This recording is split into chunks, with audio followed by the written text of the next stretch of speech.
អ្នកស្រែអ្នកក្រុងសុទ្ធតែជាជនជាតិខ្មែរតើតើយើងចេះជួយគ្នាក្នុងគ្រាអាសន្នតើខ្មែរខ្លាំងនាំឲ្យធនធាននិងប្រទេសជាតិយើងរីកចម្រើន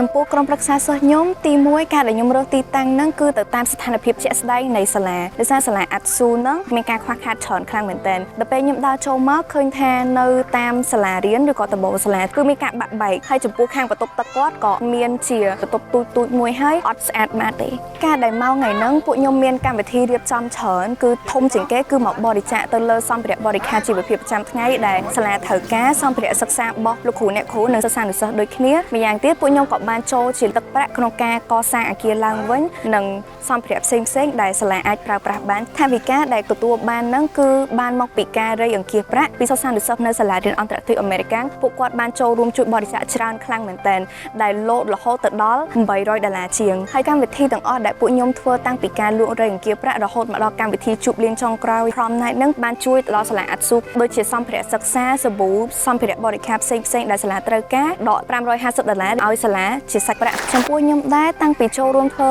ការងារជាសប្បុរសធម៌អញ្ចឹងអាចឲ្យខ្ញុំស្វែងរកខ្លួនឯងច្រើនជាងមុនចំពោះខ្ញុំផ្ទាល់គឺខ្ញុំសប្បាយដែលថាឃើញបងប្អូនសប្បាយចិត្តក្នុងការទទួលនៅសម្ភារៈដែលពួកខ្ញុំបានបរិច្ចាគការងារស្ម័គ្រចិត្តវាអត់កំណត់ទៅលើតែបុគ្គលណាម្នាក់ទេវាគឺជាការងារមួយដែលយើងអត់ចាំបាច់ថាតើមានបទពិសោធន៍យើងធ្វើបានទេគឺយើងអាចចាប់ផ្ដើមពីចំណុច0ក៏យើងអាចធ្វើទៅបានដូចគ្នាគឺទទួលបានគុណសម្បត្តិច្រើនជាងគុណវិបត្តិទី1យើងប្រឡូកក្នុងការងារសង្គមជួយឲ្យយើងមានបទពិសោធន៍កាន់តែច្រើនទៅในអនាគតហើយក្នុងការងារនេះខ្ញុំអាចនិយាយបានថាបើសិនជាអ្នកទាំងអស់គ្នាខ្លាចហត់ការងារអីក៏ហត់ដែរសូម្បីតែបន្ទិញមេរៀនមើលមេរៀនធ្វើកិច្ចការផ្ទះក៏ហត់ដែរប៉ុន្តែហត់ហើយអ្នកទាំងអស់គ្នាទទួលបាននូវលទ្ធផលមួយដែលអ្នកទាំងអស់គ្នាចូលចិត្តស្រឡាញ់ហើយវាជាសមិទ្ធផលក្នុងជីវិតរបស់អ្នកទាំងអស់គ្នាដូចគ្នា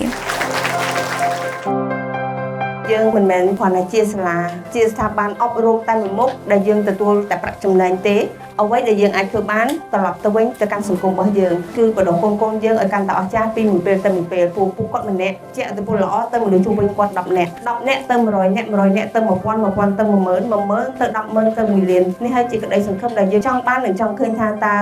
គុណតម្លៃនៅក្នុងការបណ្ដុះបណ្ដាលឬក៏អតិពលដ៏អស្ចារ្យដែលកូនទទួលបានពីសាលា AAS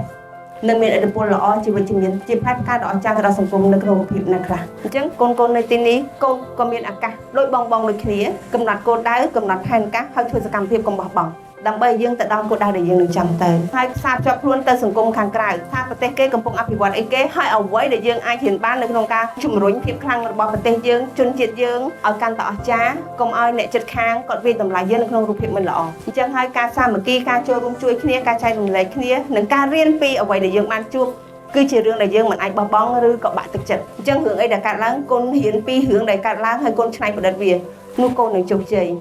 កុំបោះបង់ជាមួយនឹងការសិក្សា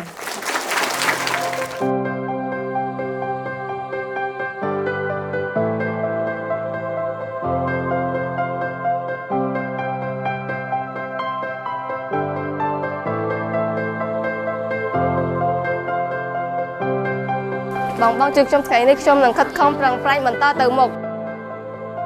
នាថ្ងៃអនាគតខ្ញុំនឹងពង្រីកបទធម៌ចែករំលែកនេះឲ្យផុសផុលឡើង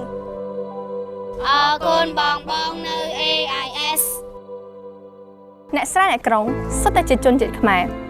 តើតើយើងចេះជួយគ្នាក្នុងគ្រាអាសន្នតើខ្មែរខ្លាំងនាំឲ្យធនធាននិងប្រទេសជាតិយើងរីកចម្រើន